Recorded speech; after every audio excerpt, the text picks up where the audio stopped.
আমার আর শ্রাবণীর বিয়ের ঠিক 4 দিন পর খেয়াল করি আমার বাসার কাজের মেয়েটা আর আসছে না। আমি তখন মাকে বলি, মা, শেফালি অসুস্থ নাকি? 2 দিন ধরে ওকে দেখছি না। মা উত্তর দিল, কাজের মেয়ের আর দরকার নেই, শুধু শুধু মাস গেলে এতগুলো টাকা দিতে হয়, তাছাড়া এখন তো বৌমা আছে। আমি আর মাকে কিছু বলিনি, ব্যালকনিতে দাঁড়িয়ে শুধু ভাবতে লাগলাম। আমার বিয়ের পর মা কাজের মেয়ে বিদায় করে দিল, অথচ আমার ছোট বোনকে বিয়ে দেওয়ার সময় উপহার সামগ্রীর সাথে সাথে একটা কাজের মেয়েও দিয়েছিল। এইসব কথা যখন ভাবছিলাম, তখন শ্রাবণী আমার পিছনে দাঁড়িয়ে বলল, তোমায় একটা কথা বলবো? আমি ওর দিকে তাকিয়ে বললাম, হুঁ, বলো। শ্রাবণী তখন মাথা নিচু করে বলল, আমার একজোড়া স্যান্ডেল লাগবে, হিল জুতো পরে চলাচল করতে সমস্যা হচ্ছে। শ্রাবণীর মুখ থেকে কথাটা শোনার পর নিজের খুব লজ্জা লাগছিল। আমার বউ 4 দিন ধরে হিল জুতো পরে চলাচল করছে, আর আমি সেটা খেয়াল করিনি। আমার উচিত ছিল বিষয়টা খেয়াল করা। আমি তখন শ্রাবণীকে বললাম, ঠিক আছে, আজকে আমি এনে দিব। সন্ধ্যার পর বাসায় যখন ফিরি, তখন শ্রাবণীর জন্য একজোড়া স্যান্ডেল কিনে আনি। কাগজে মোড়ানো স্যান্ডেলগুলো নিয়ে যখন বাসায় ঢুকি, তখন খেয়াল করি মা পাশের বাসার আন্টির সাথে কথা বলছে। মা আমার হাতের দিকে তাকিয়ে বলল, কী রে, তোর হাতে কি এটা?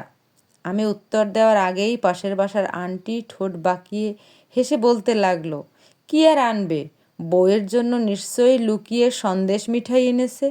এখন জামাই বউ মিলে দরজা বন্ধ করে খাবে, মাকে দেওয়ার কথা মনেও করবে না।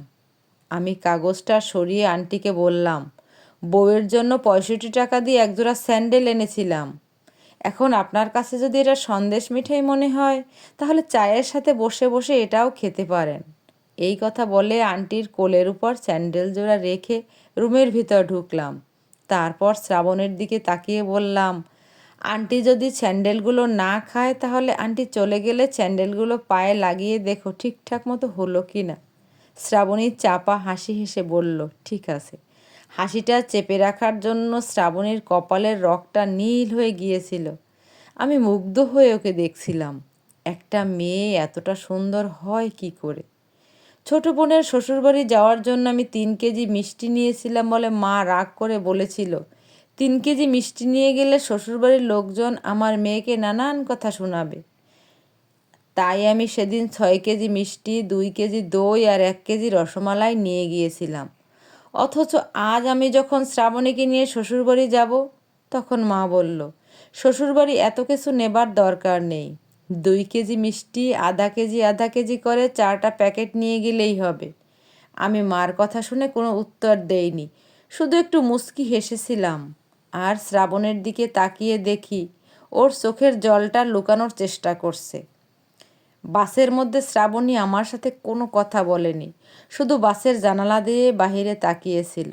বাস থেকে নেমে যখন রিকশায় উঠলাম, তখন শ্রাবণীকে বললাম, তোমাদের ওইখানে ভালো মিষ্টির দোকান কোথায় পাওয়া যায়? শ্রাবণী তখন আমায় বলল, পিয়াস, তুমি আমাদের বাসায় শূন্য হাতে গেলেও তোমার যত্নের এতটুকু কমতি হবে না। আমি তখন শ্রাবণীর হাতটা শক্ত করে ধরে মুচকি হেসে বললাম, পাগলি।